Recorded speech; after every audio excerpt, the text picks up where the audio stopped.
In many ways, original by Motul, formerly Malmotor, keeps the real spirit of the Dakar alive. Unlike the other competitors, these bikes and quads have no support whatsoever. They ride each special and do their own mechanics on the course and back at the bivouac. Often up before the sun rises, they force their bodies and minds to race another few hundred desert kilometers, often returning after the sun sets, before fixing their bikes, grabbing a couple of hours in their sleeping bags and doing it all again the next day.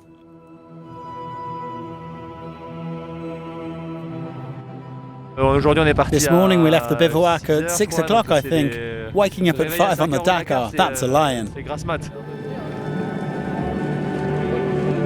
Day 9 of 13 promised to be very complicated. Mountains, dunes, valleys, high speeds and some tricky navigation. Today's a new day and we'll give it our best shot. Short stages can be complicated, so we're going to start as focused as we can and just push hard. It's so tight at the top, anything could happen, especially if one of the contenders has a bad day. Of the 4 previous champions in the top 10, Sam Sunderland roared through the start line at 8 a.m. And proving that going first can be a real disadvantage, the overall leader gave up 8 minutes on the winner today.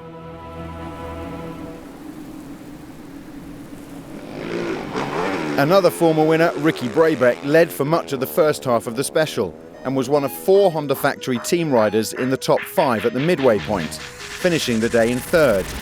You gotta level up, level up. Brabeck said he felt his Dakar was over after the first special when he lost over an hour, but were it not for that, he'd have a 20-minute lead in the overall. So that's the champions of 2017 and 20 covered. What about the title holder, Kevin Benavides? Other than Brabeck, last year over 4,800 kilometres, Benavides took the other leaders to the cleaners, and the KTM rider was right on it again today with a runners-up spot. But there's one Chilean who's hot, hot, hot right now, and Nacho Cornejo, winner 2 days ago, put his foot down again and said, hammer time, you can't touch this. It seems when Nacho's on it, no one can touch him actually. 2 victories in 3 days. He finished 1:26 ahead of Benavides and 1:47 in front of teammate Brabeck. By no means untouchable in this topsy-turvy title tussle is Matthias Waltner. He was riding high today and in finishing 4th put 6 minutes into Sunderland, plenty more than he needed. Now you on fire. Don't let nobody ever tell you different, 'cause as long as you stay true in all you do and never giving in, you gotta level up. Finally, I worked for this to be on the top, and this is our goal. And in the end, I just continue to give my best to do all what I can do. And if it's enough for a podium or maybe for a victory, I'm super pumped and happy. And if not, I cannot change it.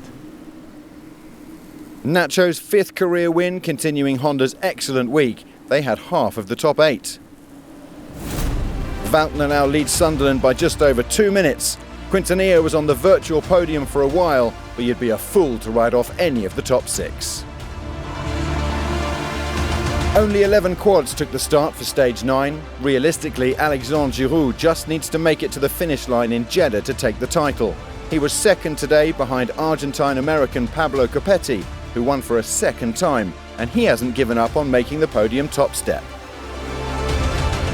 We won the stage today. I think I reduced the gap. We are fighting, and I will keep fighting until the end. He did cut the gap, but it's still a very long way back if it's to be Copetti's cup. It's a common sight. Dakar competitors stopped in the desert, bonnets up, tools out. The motor started, well, not working properly. Let's have a look now.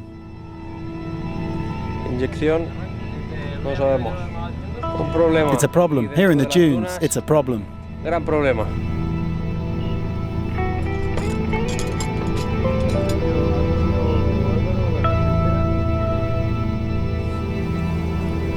After the bump, the car went into neutral. I thought it was the linkage that was damaged, but it's not that. It's either the wheel that's broken or the clutch. Short-term solution, wait for the broom wagon, it's on its way. I think the road's 10k away from here, so we'll wait and see if the assistants can come get us. The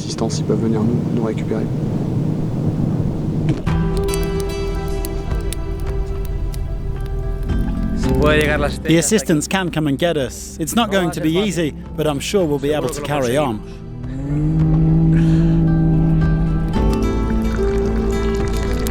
Only one route. Only one. One. Yes. Only one. Yeah.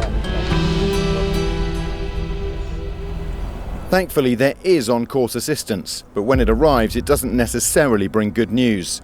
And if the news is bad, the emotion, heaped on top of the fatigue and the disappointment, can be overwhelming.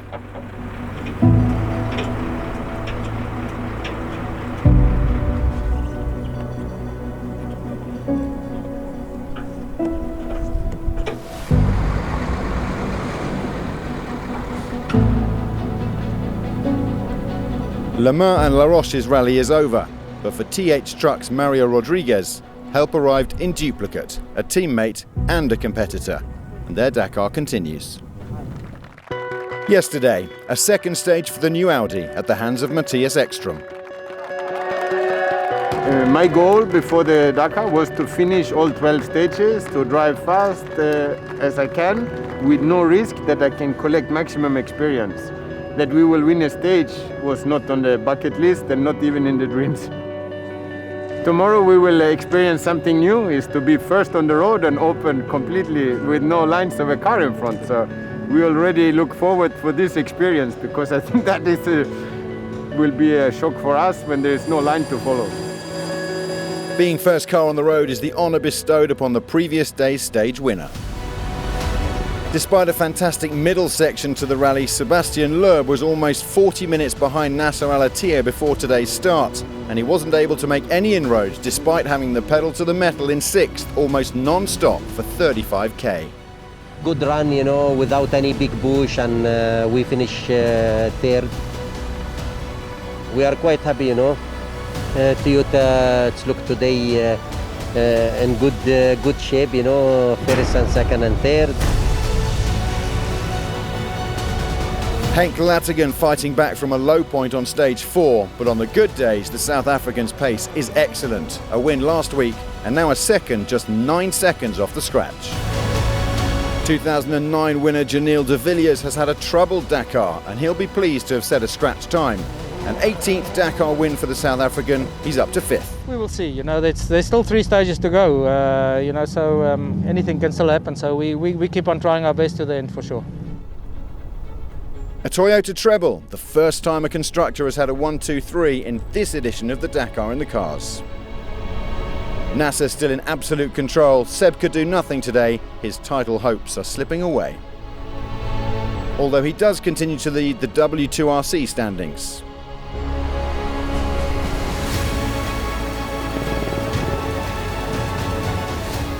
Christina's still in the overall, so hopefully she keeps climbing up those ranks, and then I'm obviously in the hunt to break the record for most stage wins. So yeah, we got a few stages to go, and we need a few more to break the record. So hopefully we can get these and click that record off. They say cats have 9 lives, but this cat has 9 wins. 2 from the last 3 specials would give Quintero the most wins ever in a single Dakar. It's not 9, but 5 isn't too shabby for Marek Goksal in the T4s. His brother was on the line to celebrate.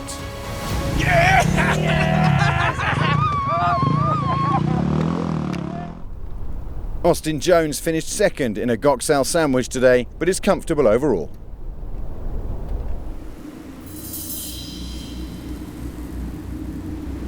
These shots take our minds back to the South American Dakar years, when in Chile, many competitors ended up having to overnight in a desert basin. Trucks and cars stranded here, and they're still there while I'm recording this, so it could be a long, cold, lonely night for some of our competitors.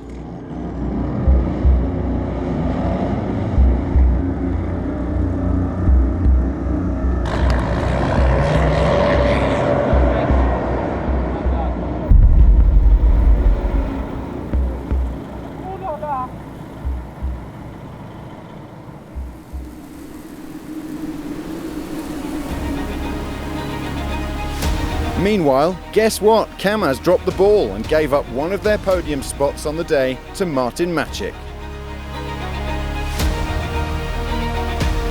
Dmitry Sotnikov still leads from Eduard Nikolaev overall.